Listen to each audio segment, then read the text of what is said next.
So this year when I was coming back from spring break, I was passing through Jacksonville, Florida, and figured I needed a little break from driving.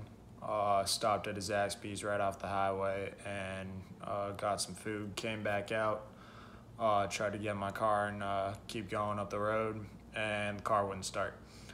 So I called AAA, and they came out. They said it was probably the battery, so the guy came out to charge the battery up.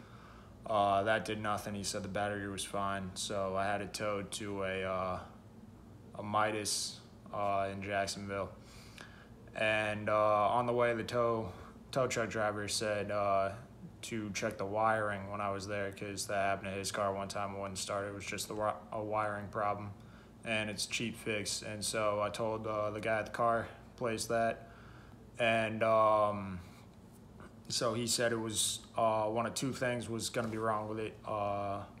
Either it was the wiring, which was going to take about 5 minutes and $10 to fix, or it was the starter, which was going to take 4.5 hours and $550.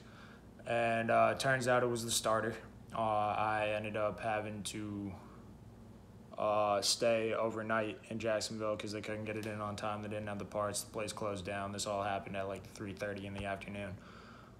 So I ended up having to find a hotel, which was borderline impossible because every hotel room in the entire city of Jacksonville was booked for some reason. So on 5% phone battery, I had to Google about 25 different hotels, call them all up, see if I could find a room for an affordable price. Ended up having to Uber over to a hotel, and it ended up being the sketchiest place in the world, so I had to Uber to a different hotel because I found another room.